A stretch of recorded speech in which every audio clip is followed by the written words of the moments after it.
সমস্ত প্রশংসা সেই মহান আল্লাহ তাআলার জন্য, যিনি আমাদেরকে দুনিয়ার সব ধরনের ব্যস্ততা থেকে ফারেক করে আল্লাহ তাআলার হুকুম জুমার নামাজ আদায় করার জন্য মসজিদে এসে উপস্থিত হওয়ার তৌফিক দান করেছেন। এই জন্য সকলে শুকরিয়া তান বলি আলহামদুলিল্লাহ।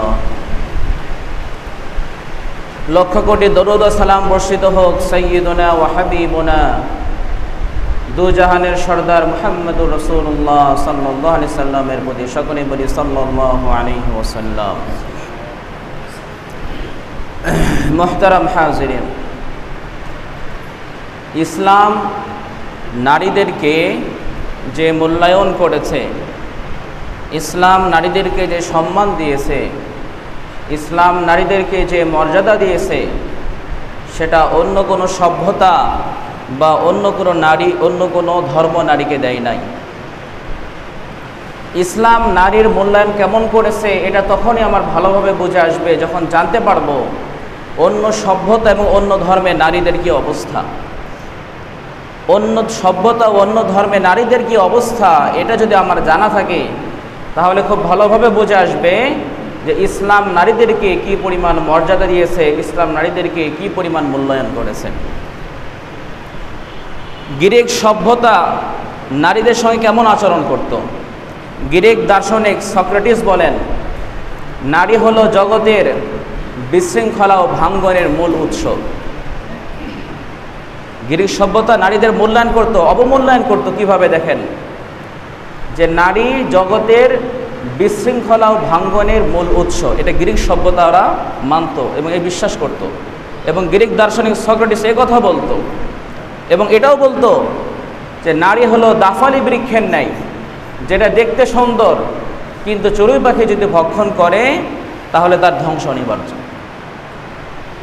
এটা ছিল গ্রিক সভ্যতার নারীদের অবমূল্যায়ন। মূল্যায়ন তো বলা যায় না, বরং তারা নারীদেরকে হীন করত, ছোট করত, এগুলো বলে। ভারতীয় সভ্যতায় ইসলাম আসার আগে নারীদের কী অবস্থা ছিল? ভারতীয় সভ্যতা ইসলাম আসার আগে নারীদের করুণ অবস্থা ছিল, শোচনীয় অবস্থা ছিল। তারা মনে করত নারী হলো সকল পাপের মূল উৎস এবং চরিত্র ও নৈতিকতা ধ্বংসের মূল কারিগর হলো নারীরা। এটা কারা মনে করত? ভারতীয় সভ্যতা ইসলাম আগমনের আগে তারা এই বিশ্বাস করত। হিন্দু ধর্মে নারীদের মূল্যায়ন কেমন? ডক্টর গোস্টাও লিবান তামাদ্দুনে আরব একটা কিতাবের নাম, সেখানে উল্লেখ করছেন হিন্দু ধর্ম মতে নারী হলো তুফান, নরক, বিষ এবং বিষধর সাপের থেকেও ক্ষতিকর। এবং হিন্দু ধর্মে একটা প্রথা ছিল যেটাকে সতীদাহ প্রথা বলা হতো। সতীদাহ প্রথা কি? কোনো নারীর স্বামী যদি মারা যায় তাহলে নারীকে জীবিত অবস্থায় স্বামীকে যে চিতায় পোড়ানো হচ্ছে ওই নারীকেও সেই চিতায় পোড়ানো হবে। জীবিত নারীকে স্বামীর চিতায় পোড়ানো হচ্ছে। কতটা বর্বর এবং ধ্বংসাত্মক ভয়াবহ প্রথা ছিল। যদিও পরবর্তীতে ভারতে আইন করে সেটাকে নিষিদ্ধ করে দেওয়া হয়, বাকি এই প্রথা হিন্দু ধর্মে এখনও আছে। কারণ তারা মনে করত কোনো নারী যদি নিজেকে সতী দাবি করে তাহলে সতীত্বের দাবি করার প্রমাণ হলো এটাই যে স্বামীর চিতায় নিজেকে জীবিত অবস্থায় পুড়ে মরতে হবে। কতটা ভয়াবহ প্রথা ছিল। বৌদ্ধ ধর্ম মনে করত যে নারী হলো সকল অসৎ প্রলোভনের ফাঁদ এবং ইহুদি ধর্ম মতে নারী হলো নাপাক এবং নারীর মাঝে কোনো সত্যবাদিতা নেই। সুতরাং নারীর থেকে যারা জন্মগ্রহণ করবে তারাও নাপাক। সুতরাং মানুষের পবিত্র হওয়ার কোনো সুযোগ নাই, কারণ প্রত্যেকটা মানুষ নারী থেকে জন্মগ্রহণ করছে। এটা ইহুদি ধর্মের বিশ্বাস নারীদের প্রতি। খ্রিস্টান ধর্ম মনে করত নারী মৃত্যু থেকেও তিক্ত।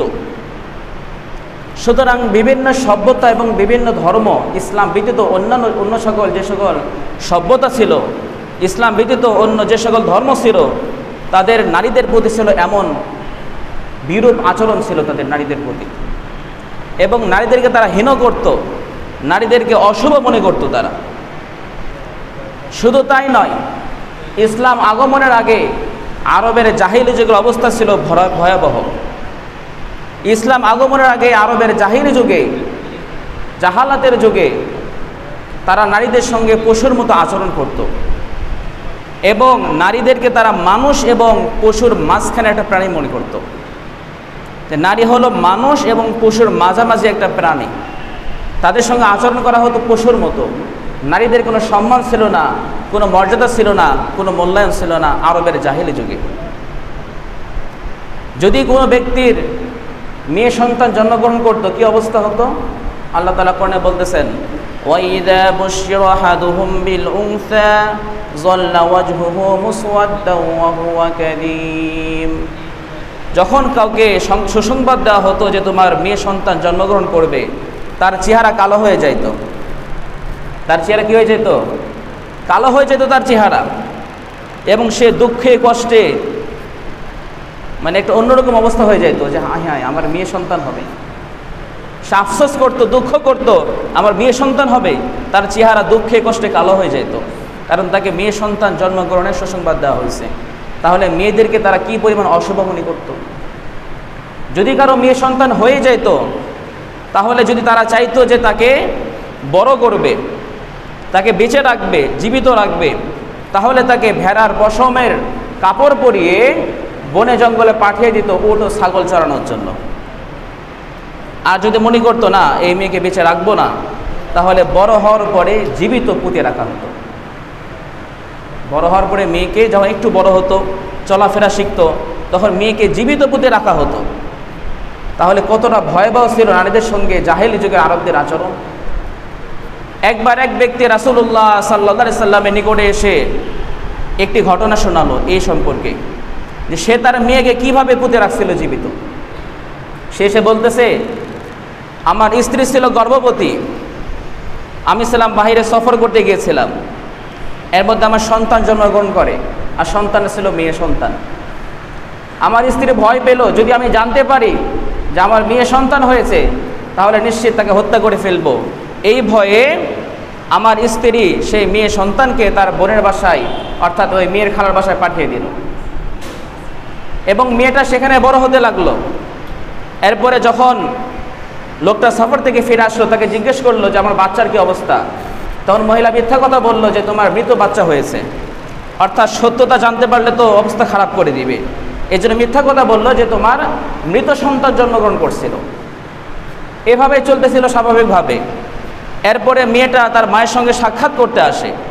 ঘটনাক্রমে ওই সাহাবী বলতেছেন যে আমি সেদিন উপস্থিত ছিলাম। এরপরে আমি মেয়েটার প্রতি স্নেহের দৃষ্টিতে, মায়ের দৃষ্টিতে তাকিয়েছিলাম। তখন আমার স্ত্রী মনে করলো যে হয়তো মেয়ের প্রতি আমার দিলের মধ্যে দরদ তৈরি হয়ে গেছে, ভালোবাসা তৈরি হয়ে গেছে, আমি আর মেয়ের কোনো ক্ষতি করবো না। এরপরে যখন জিজ্ঞেস করলাম বাচ্চাটা কার, তখন আমার স্ত্রী সব সত্য বলে দিল, এটা তোমারই বাচ্চা, আমি তোমাকে মিথ্যা বলেছিলাম সে সময়। এভাবে কিছুদিন যাওয়ার পরে সাহাবী বলেন, আমার মনের মধ্যে শয়তান ওয়াসওয়াসা দিতে লাগলো যে আমার মেয়ে সন্তান হয়েছে, এটা আমার জন্য লজ্জার বিষয়, আমার জন্য দুঃখের বিষয়, আফসোসের বিষয়। এভাবে কিছুদিন যাওয়ার পরে কলাকৌশলে সে মেয়েকে সঙ্গে নিয়ে জঙ্গলে চলে গেল। মেয়ে তো খুব খুশি, বাবার সঙ্গে যাইতেছি, বেড়াতে যাইতেছি, খুব আনন্দে আছে মেয়েটা। ছোটো বাচ্চারা যেভাবে বাবার সঙ্গে ঘুরতে গেলে আনন্দ পায়। এরপরে সাহাবী বলেন, আমি মেয়েকে পাশে রেখে গর্ত করা শুরু করলাম। আমার মেয়েটা আমাকে জড়িয়ে ধরেছিল, যেভাবে বাচ্চারা বাবাকে জড়িয়ে ধরে থাকে। আমি আমার মেয়েকে দূরে সরিয়ে দিলাম। যখন গর্ত করার কাজ শেষ হলো, আমি আমার মেয়েকে গর্তের ভিতরে রাখলাম, ওপর থেকে মাটি দিচ্ছিলাম। মেয়েটা আমার দিকে স্নেহের দৃষ্টিতে, মায়ের দৃষ্টিতে তাকিয়েছিল আর বলতেছিল, আব্বু তুমি এটা কি করতেছো? আব্বু তুমি আমাকে নির্জন জায়গায় ফেলে রেখে চলে যাবা? এভাবে মেয়েটা বাবার দিকে তাকিয়ে বারবার আব্বু আব্বু বলে ডাকতেছিল। আর সাহাবী বলেন, আমার পাষাণ্ড হৃদয় কোনো কিছু শুনতেছিল না। আমি মাটি দিতেছিলাম আর আমার মেয়ে সেই গর্ত থেকে আব্বু আব্বু বলে ডাকতেছিল। এভাবে আস্তে আস্তে সে আওয়াজটা নিস্তব্ধ হয়ে গেল, আওয়াজটা নিশ্চুপ হয়ে গেল। এটা ছিল আরবের জাহেলি যুগের অবস্থা। জীবিত মেয়েকে তারা পুঁতে রাখত। আল্লাহ তাআলা কোরআন সম্পর্কে বলেন, ওয়াইদাল মাউউদাতু সুইলাত বিআইয়ি যামবিন কুতিলাত, যে যখন জীবিত পুঁতে রাখা মেয়েদেরকে জিজ্ঞেস করা হবে তোমাদেরকে কেন হত্যা করা হয়েছিল, তাদের তো কোনো অপরাধ ছিল না, কোনো দোষ ছিল না। শুধু মেয়ে হয়ে জন্মগ্রহণ করা কি অপরাধ ছিল? দোষ ছিল। কঠিন শাস্তির ব্যবস্থা করা হবে তাদের জন্য। এই ঘটনা শোনার পর রাসূলুল্লাহ সাল্লাল্লাহু আলাইহি ওয়াসাল্লামের চোখ অশ্রুসিক্ত হয়ে গেল। রাসূল বলে উঠলেন, আহ কি পাষাণ্ড হৃদয়ের কাজ এটা, তোমার জীবিত ফুটফুটে মেয়েকে তোমাকে আব্বু আব্বু বলে ডাকতেছে, তোমার মন কি গলল না? তোমার মনে কি দয়া আসলো না? কি পাষণ্ড হৃদয়ের অধিকারী তুমি। এই ছিল আরবের জাহিল যুগের অবস্থা। এরকম একটা না, শত শত হাজার হাজার ঘটনা ছিল যেখানে তারা মেয়ে সন্তান জন্মগ্রহণ করলে জীবিত পুঁতে ফেলত। কারণ তারা মেয়ে সন্তানকে অশুভ মনে করত। তারা মনে করত মেয়েরা হলো মানুষ ও পশুর মাঝের একটা প্রাণী। এটা ছিল আরবের জাহিল যুগের অবস্থা।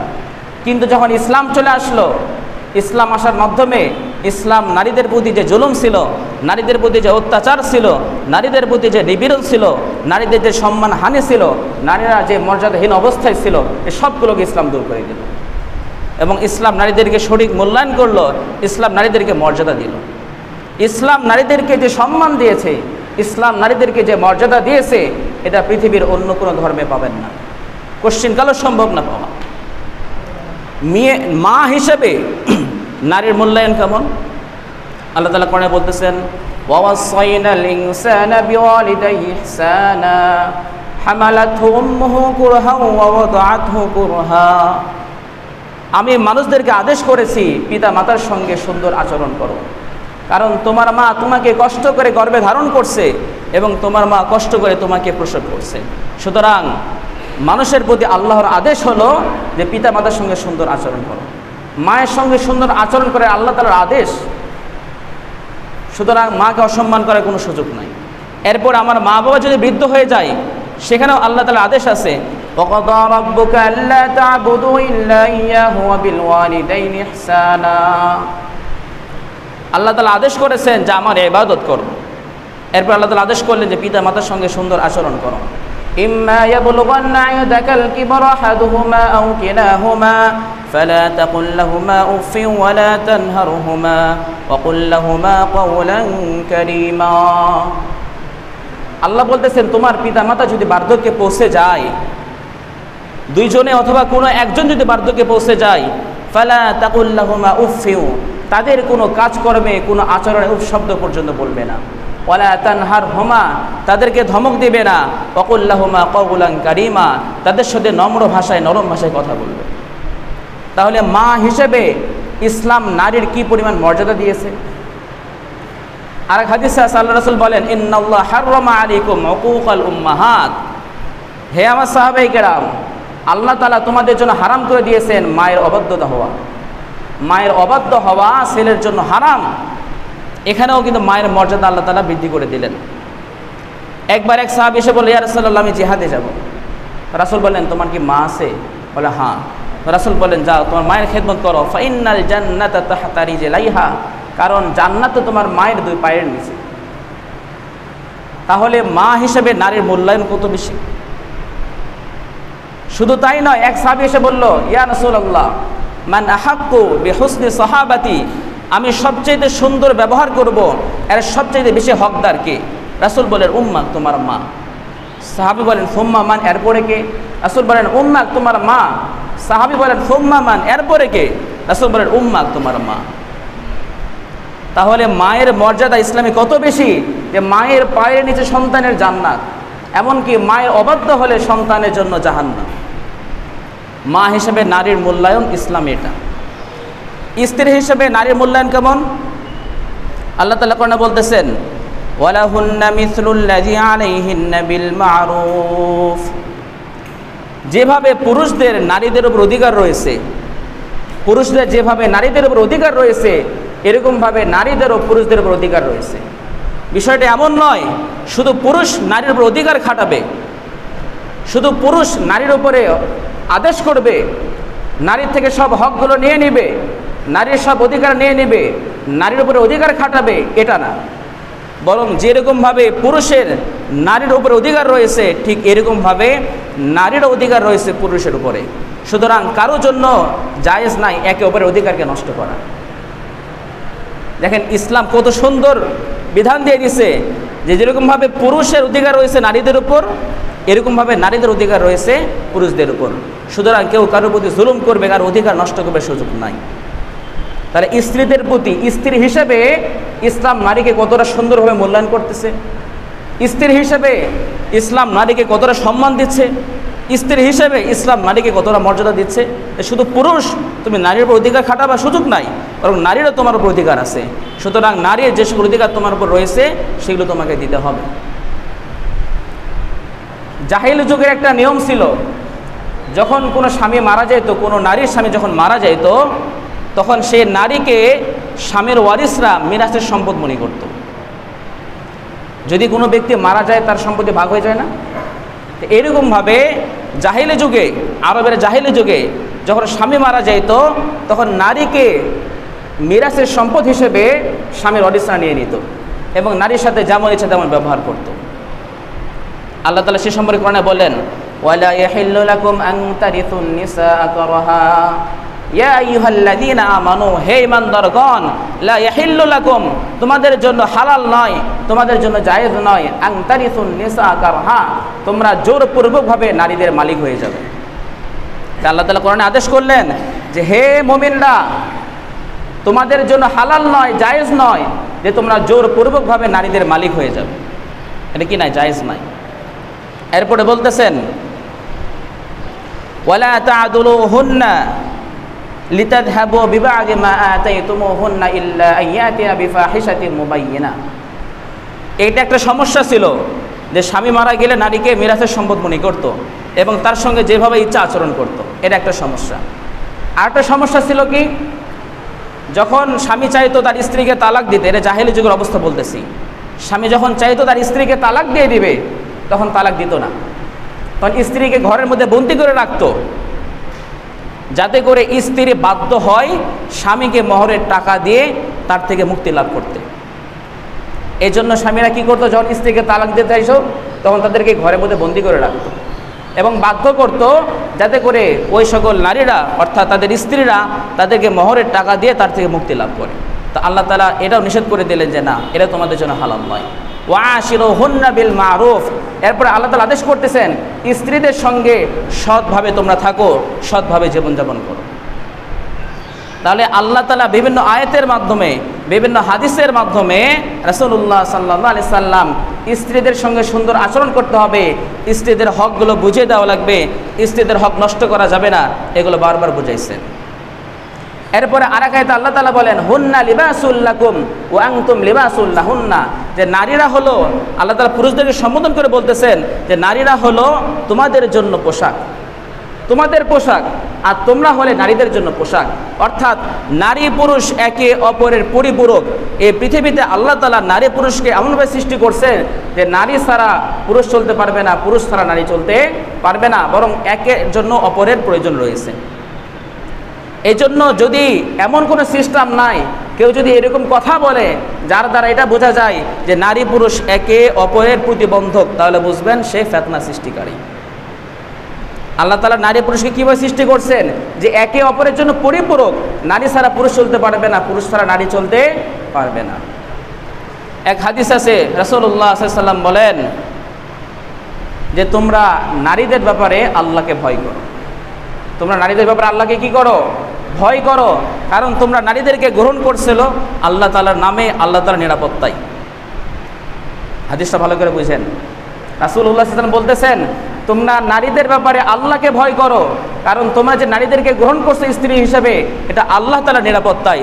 সুতরাং তাদের প্রতি জুলুম করবে না, তাদের প্রতি অসৎ আচরণ করবে না, সুন্দর আচরণ করো।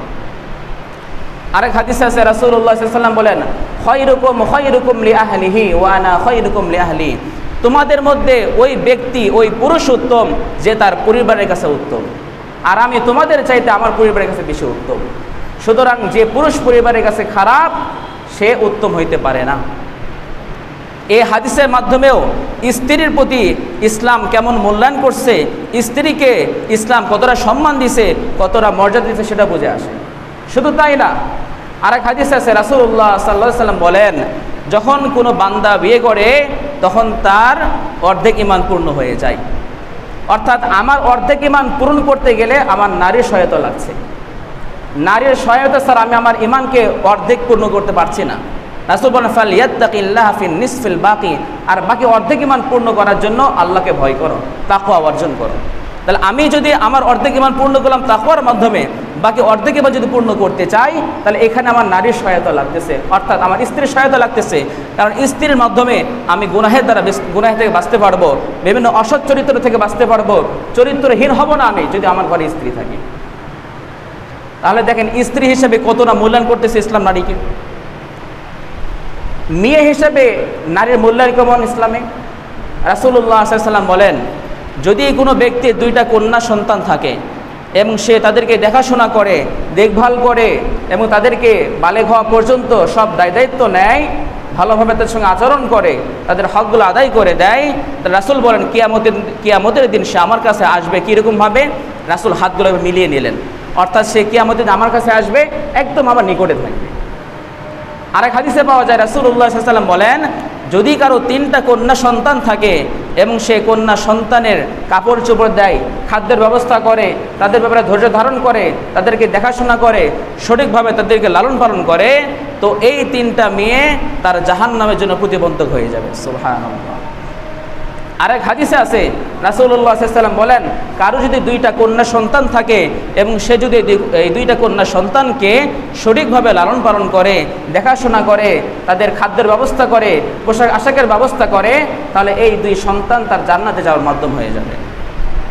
যদি কন্যা সন্তান একটা থাকে, তো একটার ব্যাপারে হাদিস আছে রাসূলুল্লাহ সাল্লাল্লাহু আলাইহি ওয়াসাল্লাম বলেন, যদি কারো একটা নারী মেয়ে সন্তান থাকে, কন্যা সন্তান থাকে এবং সে সন্তানের দেখভাল করে এবং তার ছেলে সন্তানের উপর নারীকে ছেলে সন্তানকে নারীর থেকে বেশি প্রাধান্য না দেয়, বরং আমার 2টা সন্তান, একটা ছেলে একটা মেয়ে, উভয়কে আমি বরাবর দেখছি, উভয়কে বরাবরের সাথে দেখাশোনা করতেছি, তার রাসূল বলেন এই মেয়ে সন্তান তার জান্নাতে যাওয়ার মাধ্যম হবে।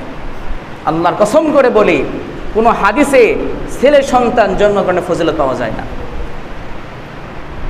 ছেলে সন্তান জন্মগ্রহণের ফজিলত হাদিসে কিন্তু নাই। সন্তানের ব্যাপারে যত ফজিলত পাবেন সবগুলো মেয়ে সন্তান। তাহলে মেয়ে সন্তান জন্মগ্রহণ করলে আমি যদি সঠিকভাবে লালন পালন করি, তাহলে ওই মেয়েটা আমার জাহান্নামের প্রতিবন্ধক হবে, ওই মেয়েটা আমার জান্নাতে যাওয়ার মাধ্যম হবে, ওই মেয়েটা আমার রাসূলের কাছে যাওয়ার মাধ্যম হয়ে যাবে কিয়ামতের ময়দানে। সুবহানাল্লাহি ওয়া বিহামদিহি। বোন হিসেবে নারীর মর্যাদা ইসলাম কিভাবে দিয়েছে একটা ঘটনা বলি। হুনাইনের যুদ্ধে যখন সাহাবায়ে কেরাম বন্দীদেরকে নিয়ে চলে আসলেন, সেই বন্দীদের মাঝে রাসূলের দুধ বোন সীমাও ছিল। যখন সাহাবায়ে কেরাম সীমাকে গ্রেফতার করতে যায়, তখন সীমা বলে যে আমি তো তোমাদের রাসূলের বোন, তোমরা আমি কেন গ্রেফতার করবে? সাহাবীরা জানতো না এটা। তো সাহাবীরা সত্যতা যাচাই করার জন্য রাসূলের কাছে তাকে নিয়ে যায়। রাসূলুল্লাহ সাল্লাল্লাহু আলাইহি ওয়াসাল্লাম যখন সীমাকে দেখলেন, সঙ্গে সঙ্গে রাসূলের চোখ অশ্রুসিক্ত হয়ে গেল। অনেকদিন পর বোনকে দেখতেছেন, রাসূল সঙ্গে সঙ্গে নিজের চাদরকে বিছিয়ে বোনকে বললেন যে বোন তুমি বসো। এরপরে বললেন, তার সঙ্গে কিছুক্ষণ কথাবার্তা বললেন। এরপরে রাসূলুল্লাহ সাল্লাল্লাহু আলাইহি ওয়াসাল্লাম নিজের বোনকে, দুধ বোনকে, সীমাকে কিছু উট এবং কিছু ছাগল উপহার দিলেন এবং বললেন, তুমি যদি চাও তাহলে আমার সঙ্গে থাকতে পারো, আর তুমি যদি না চাও তাহলে তুমি চলে যেতে পারো। তো তখন তার বোন বললেন, সীমা বললেন যে আমি আমার এলাকায় চলে যাব।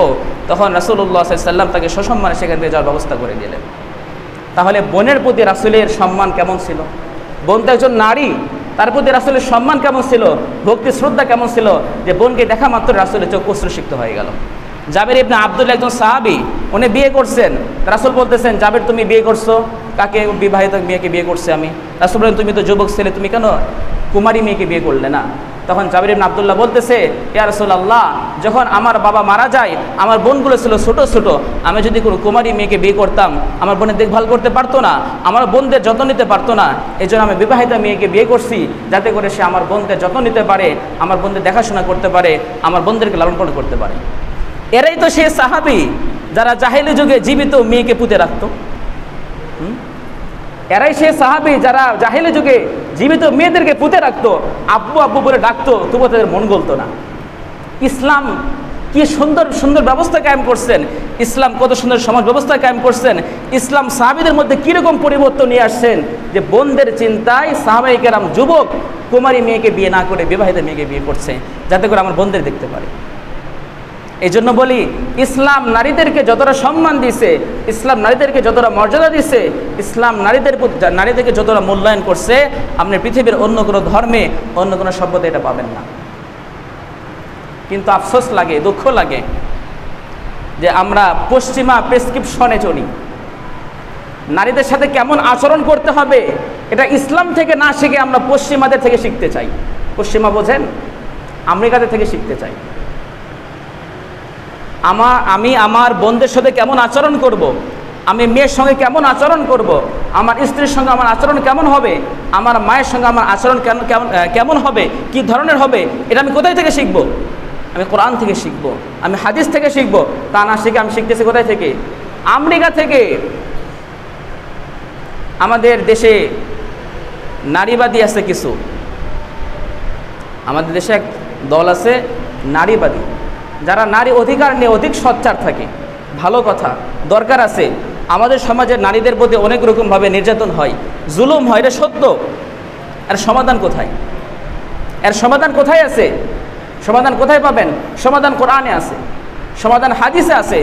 আল্লাহ আপনাকে কি বলতেছে এ ব্যাপারে, আল্লাহ রাসূল আপনাকে এ ব্যাপারে কি বলতেছে আপনি দেখেন, জানেন, মানেন। কিন্তু নারী অধিকার নামে আমাদের সমাজে এমন একটা অবস্থা তৈরি করা হচ্ছে যার মাধ্যমে পুরুষ ও নারীকে দুইটা মেরুতে তৈরি করে দেওয়া হচ্ছে। পুরুষদেরকে নারীদের প্রতিবন্ধক করে দেওয়া হচ্ছে, নারীদের প্রতিদ্বন্দ্বী করে দেওয়া হচ্ছে। এটা ইসলাম বলে না। ইসলাম কি বলে?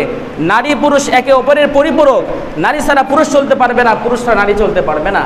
কিন্তু নারী অধিকার নিয়ে যদি আপনি এমন কাজ করেন যার দ্বারা এটা হয় যে নারী এবং পুরুষ একে অপরের প্রতিদ্বন্দ্বী হয়ে যায়, তাহলে সমাজ ধ্বংস হয়ে যাবে, পরিবার ধ্বংস হয়ে যাবে, স্বামী স্ত্রীর মধ্যে গণ্ডগোল, ফিতনা ফাসাদ বাড়তেই থাকবে। এই জন্য একটা অনুরোধ থাকবে সকলের প্রতি যে নারীদেরকে কিভাবে মূল্যায়ন করব, নারীদের প্রতি সম্মান কীরকম থাকবে, নারীদের অধিকার কি থাকবে, এসব বিষয়ে আমার সোচ্চার হওয়া লাগবে। এসব বিষয়ে বিধান জানতে হবে। কোথায় থেকে? কোথায় থেকে বলেন? কোরআন থেকে। কোথায় থেকে? হাদিস থেকে। এই জন্য কোরআন ও হাদিসের বাহিরে গিয়ে যদি এমন কোনো সিস্টেম তৈরি করে যার দ্বারা নারী অধিকারের নামে মূলত নারীদের প্রতি জুলুম করা হয়। নারী সংস্কার কমিশন আমাদের অন্তর্বর্তী সরকারের কাছে কিছু প্রস্তাবনা পেশ করছে, যার কয়েকটার মধ্যে এটাও ছিল যে সমাজে যারা যৌনকর্মী, পতিতা, এদেরকে সামাজিকভাবে শ্রমিকের মূল্যায়ন করতে হবে। কথাটা বুঝেন? যারা জিনাকারিনী যারা, তাদেরকে সামাজিকভাবে শ্রমিকের মর্যাদা দেওয়া লাগবে। যদি আল্লাহ না করুক বাস্তবে এটা বাস্তবায়ন হয়ে যায়, যারা যৌনকর্মী, যারা পতিতা, এদেরকে যদি সামাজিকভাবে শ্রমিকের মর্যাদা দেওয়া হয়, তাহলে রাজমিস্ত্রির যে মর্যাদা, একজন কৃষকের যে মর্যাদা, সেই মর্যাদা কার হচ্ছে? একজন জিনাকারিনীর, একজন পতিতার সেই মর্যাদা হচ্ছে। যদি এটা অবস্থা হয়ে যায় সমাজে, আপনাদের বাজারে ঘাটে, নগরে, বন্দরে সব জায়গায় পতিতালয় গড়ে উঠবে, কিন্তু আপনি বাধা দিতে পারবেন না, কারণ রাষ্ট্রীয়ভাবে তাদেরকে অনুমোদন দেওয়া আছে। আল্লাহ মাফ করুন, এইরকম কোনো বিষয় যেন আমাদের দেশে বাস্তবায়ন না হয়। এই জন্য আমাদের সরকারের যারা কর্তৃপক্ষ আছেন তাদের প্রতি অনুরোধ থাকবে যে আপনি যা কিছু বাস্তবায়ন করবেন সেটা যেন কোরআন ও হাদিসের সাথে সাংঘর্ষিক না হয়ে যায়। আমি বারবার বলি, নারীদের মূল্যায়ন ইসলামে আছে, ইসলাম নারীদেরকে মূল্যায়ন করে, সেটা বুঝিয়ে দিলাম। বোন হিসেবে নারীদের মূল্যায়ন কেমন, স্ত্রী হিসেবে নারীদের মূল্যায়ন কেমন, মেয়ে হিসেবে নারীদের মূল্যায়ন কেমন, মা হিসেবে নারীদের মূল্যায়ন কেমন। আর ইসলাম নারীদেরকে যে মূল্যায়ন করছে, পৃথিবীর অন্য কোনো ধর্ম, অন্য কোনো সভ্যতা সে মূল্যায়ন করতে পারে নাই। এজন্য নারী অধিকারের নামে এমন কিছু বাস্তবায়ন করা যাবে না যেটা কোরআনের সাথে সাংঘর্ষিক হয়ে যায়, হাদিসের সাথে সাংঘর্ষিক হয়ে যায়। যা কিছু বলা হলো, আল্লাহ তাআলা আমাদেরকে আমল করার তৌফিক দান করুন।